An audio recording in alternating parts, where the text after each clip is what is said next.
बिस्मिल्लाहिर्रहमानिर्रहीम अस्सलाम वालेकुम। आप देख रहे हैं अलिफ न्यूज़ और मैं हूं आपके साथ माजिद अली। शामिल करते हैं आज की हेडलाइंस। भारत को नाकामी का सामना, G20 इजलास का मुश्तरका अलामिया जारी ना हो सका। एशिया की सबसे बड़ी फौजी जंगी मशकों का आगाज।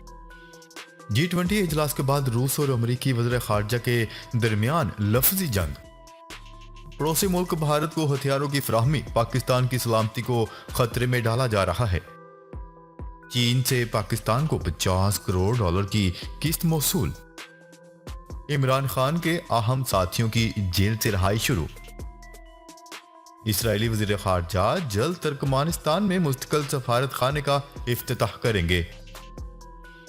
एटमी तवानाई एजेंसी के सरबराह राफेल ग्रोसी ईरान पहुंच गए। पाकिस्तान और दुनिया भर की खबरों से बाखबर रहने के लिए अलिफ न्यूज़ को सब्सक्राइब कर लें। हेडलाइंस आपने जानी, अब बढ़ते हैं खबरों की तफसीलात की तरफ।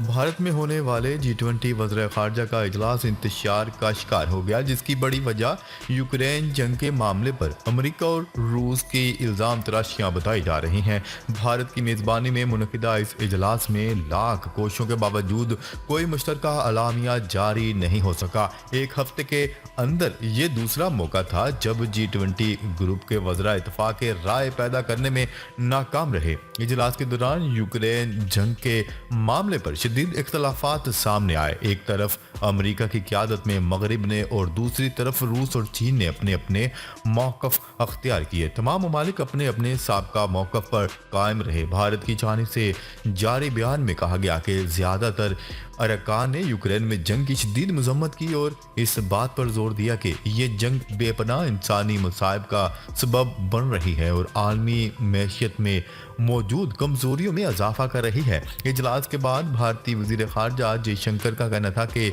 यूक्रेन तनाज़ा पर इख्तलाफात थे जिसे हम दूर नहीं कर सके।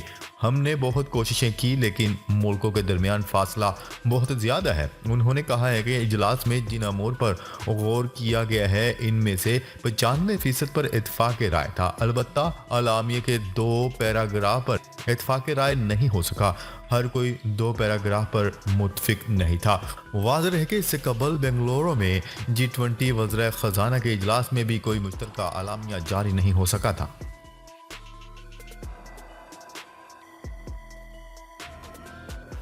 खबर के अगले हिस्से में बात करते हैं। एशिया की सबसे बड़ी फौजी जंगी मशकें कोबरा गोल्ड थाईलैंड में शुरू हो गईं। इन फौजी जंगी मशकों में 30 ममालिक के 7,000 से जायद फौजी हिस्सा लेंगे। मशकों के इनकाद के लिए थाईलैंड, अमेरिका और दीगर दर्जनों ममालिक के 7,000 से जायद फौजियों की मेज़बानी कर रहा है। गैर मुल्की मीडिया की रिपोर्ट के मुताबिक अमेरिकी फौज के इंडो पैसिफिक फ्रंट के कमांडर ने बताया कि कोविड-19 की वबा की वजह से इस मशक को मअतल करने के बाद इस साल की मशकें तकरीबन 6,000 अमेरिकी फौजियों और दूसरे ममालिक के 1,000 से जायद फौजियों की मौजूदगी में मुनक्किद की जा रही हैं। अमेरिकी जनरल ने मजीद कहा कि 10 मार्च तक जारी रहने वाली ये मुश्तरका मशकें ज़ाहिर करती हैं कि किस तरह मुश्तरका रद्द-ए-अमल एक खुले और आज़ाद खित्ते को बरकरार रखने में मददगार साबित होगा ताकि तमाम ममालिक अमन, इस्तेहकाम और खुद मुख्तारी को बरकरार रख सकें। बैंकॉक में अमेरिकी सफारत खाने ने इस बात पर जोर दिया कि इस साल की मशकों में पहली बार खलाई मशकों का इनकाद किया जाएगा जिसका मकसद फौजी कार्रवाइयों पर शमसी तूफान के असरात को समझना है। इस रिपोर्ट के मुताबिक इन फौजी जंगी मशकों में थाईलैंड, अमेरिका और जापान की फौजी और सिविलियन खलाई एजेंसियां भी मौजूद हैं। खबर के अगले हिस्से में बात करते हैं। भारत में जारी G20 समिट के वज़ीर ख़ारजा इजलास के बाद रूसी और अमरीकी वज़ीर ख़ारजा ने एक दूसरे पर लफ्जी गोलाबारी शुरू कर दी। अमरीकी वज़ीर ख़ारजा एंथनी ब्लिंकन का कहना था कि रूस को यूक्रेन पर हमले जारी रखने के लिए किसी किस्म का इस्तिस्ना नहीं दिया जा सकता। रूसी वज़ीर ख़ारजा सरगई लारूफ ने अमरीकी वज़ीर ख़ारजा के रूस को यूक्रेन जंग जारी रखने के लिए इस्तिस्ना न देने वाले बयान पर रद्द-ए-अमल देते हुए इसे अमेरिका का दोगलापन करार दे दिया। रूसी वज़ीर ख़ारजा का कहना था कि यूक्रेन में रूसी ऑपरेशन पर अमेरिका की जानिब से सवाल उठाना दरअसल दोहरा मियार है, जबकि अमेरिका खुद कौमी मफाद को खतरे का बहाना बनाकर इराक, लीबिया और यूगोस्लाविया समेत दुनिया के मुख्तलिफ ममालिक पर हमले और बमबारियां कर चुका है। उन्होंने कहा है कि जंग का खात्मा कब होगा, ये सवाल रूस की बजाय यूक्रेनी सदर व्लादिमीर ज़ेलेंस्की से पूछना चाहिए। हर कोई पूछ रहा है कि मुज़ाकरात कब शुरू होंगे, लेकिन मगरिब कहता है कि ये वक्त मुनासिब नहीं, क्योंकि मुज़ाकरात के आगाज के लिए जंग के मैदान में यूक्रेन का जीतना जरूरी है। रूसी वज़ीर ख़ारजा ने वाशिंगटन पर इल्ज़ाम आयद करते हुए कहा है कि अमेरिका, ऑस्ट्रेलिया, इंडिया और जापान के दरमियान चार तरफा सिक्योरिटी डायलॉग को मिलिट्राइज करने की कोशिश कर रहा है। G20 समिट के दौरान अमेरिका और रूस के इत्तेहादियों की जानिब से रुकन ममालिक के वफूद को यूक्रेन पर हमले की मजम्मत और रूस पर जंग के जल्द खात्मे के लिए दबाव डालने का कहा गया था। ताहम G20 का वज़ीर ख़ारजा इजलास कोई मुश्तरका अलामिया जारी किए बगैर ही इख्तिताम पजीर हो गया। खबर के अगले हिस्से में बात करते हैं। वज़ीर मुमलिकत बराए अमूर खारजा हिना रबानी खर ने भारत पर तनकीद करते हुए कहा है कि पड़ोसी मुल्क को रवायती और गैर रवायती हथियारों की फराग दिलाना फराहमी जनूबी एशिया के तस्वीराती इस्तेहकाम को शदीद धचका पहुंचा रही है और हमारी कौमी सलामती को खतरे में डाल रही है।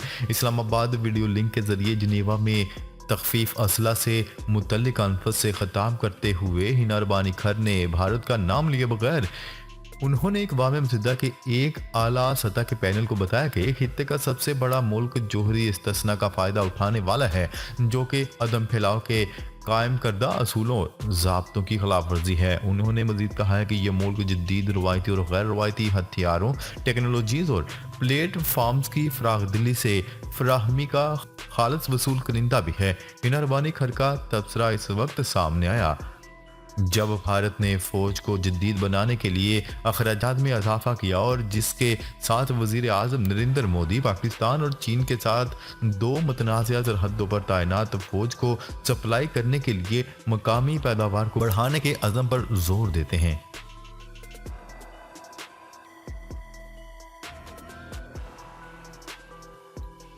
खबर के अगले हिस्से में बात करते हैं। चीन की जानिब से पाकिस्तान को 50 करोड़ डॉलर की किस्त वसूल हो गई। वज़ीर ख़जाना इसहाक डार ने समाजी राब्ते की वेबसाइट ट्विटर पर अपने पैगाम में लिखा कि चीनी बैंक ने 1 अरब 30 करोड़ डॉलर की सहूलत के रोल ओवर की मंजूरी दे दी और ये रकम 3 इकसात में पाकिस्तान को दी जाएगी। उन्होंने कहा है कि चीनी बैंक की जानिब से पाकिस्तान को 50 करोड़ डॉलर की पहली रकम स्टेट बैंक को वसूल हो चुकी है। मिलने वाली रकम से मुल्की गैर मुल्की ज़र मुबादला के ज़खायर में मज़ीद इजाफा होगा।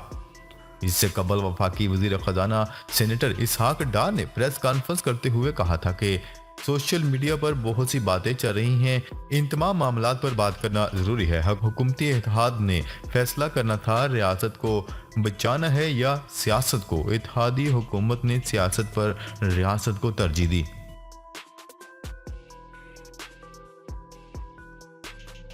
खबर के अगले हिस्से में बात करते हैं। इमरान खान के अहम साथियों की जेल से रहाई शुरू। साबिक वज़ीर ख़ारजा और PTI के वाइस चेयरमैन शाह महमूद कुरैशी को रात गए अटक जेल से रिहा कर दिया गया, जबकि साबिक गवर्नर पंजाब उमर सरफराज चीमा को डिस्ट्रिक्ट जेल भक्कर से रिहा किया गया। PTI रहनुमा आज़म स्वाति को भी डिस्ट्रिक्ट जेल रहीम यार खान से रिहा कर दिया गया, जबकि असद उमर को भी राजनपुर जेल से रिहाई मिली, जहां इनका पुरतपाक इस्तकबाल किया गया और PTI लीडर जुल्फी बुखारी को शाहपुर जेल से रिहा कर दिया गया। साबिक वज़ीर ख़ारजा और PTI रहनुमा शाह महमूद कुरैशी की रिहाई के मौका पर मकामी रहनुमाओं और कारकुनान ने इनका शानदार इस्तकबाल किया। इस मौका पर शाह महमूद कुरैशी ने खिताब करते हुए कहा, तमाम असीरान को मुबारकबाद देता हूँ, किसी ने घुटने नहीं टेके और मैंने सोच समझकर पाकिस्तान के आइन के लिए गिरफ्तारी दी थी।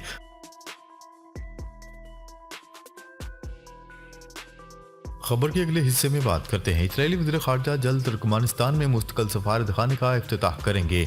इसराइल के वज़ीर ख़ारजा एली कोहन जल्द वस्त एशिया के मुल्क तुर्कमानिस्तान में इसराइल के मुस्तकिल सफारतखाने का इफ्तिताह करेंगे।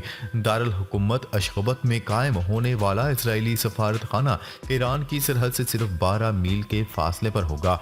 मुस्लिम अक्सरियती मुल्क तुर्कमानिस्तान ने 1991 में अपनी आज़ादी के बाद ही इसराइल के साथ सफारती ताल्लुकात कायम कर लिए थे। एक दहाई कबल दोनों रियासतों के अच्छे ताल्लुकात के तनाज़ुर में इसराइल ने वहाँ आर्जी सफारत खाना खोला था, जिसे अब मुस्तकिल हैसियत दी जा रही है। इसराइली सफारत खाने के मुस्तकिल इमारत को ऐसे तामीर किया गया है कि इसका बाकायदा इफ्तिताह किया जाएगा। खबर के अगले हिस्से में बात करते हैं। एटमी तवानाई एजेंसी के सरबराह राफेल ग्रोसी ईरान पहुंच गए। न्यूज़ रिपोर्ट के मुताबिक एटमी तवानाई की आलमी एजेंसी के सरबराह का इस्तकबाल ईरान के एटमी तवानाई के कौमी अदारे के तर्जुमान ने किया। वो अपने दौरा तेहरान में एक आला सतह वफ्द की क़यादत कर रहे हैं। 2 रोज़ा इस दौरे में इनकी मुलाकात ईरान के कई आला ओहदेदारों से तय है। काबिल जिक्र है कि ईरान के वज़ीर ख़ारजा हुसैन अमीर ने हाल ही में CNN को इंटरव्यू देते हुए कहा था कि ईरान और एटमी तवानाई एजेंसी के ताल्लुकात मामूल के मुताबिक आगे बढ़ रहे हैं। उन्होंने कहा था कि अमेरिका को मिलावास्ता तौर पर यह पैगाम भेजा जा चुका है कि तेहरान बदस्तूर मुज़ाकरात के लिए रास्ते पर गामजन है। नाज़रीन, अब तक के लिए इतना ही। मज़ीद खबरें लेकर बहुत जल्द आपकी खिदमत में हाजिर होंगे। तब तक के लिए अपना ख्याल रखिएगा। अल्लाह निगहबान।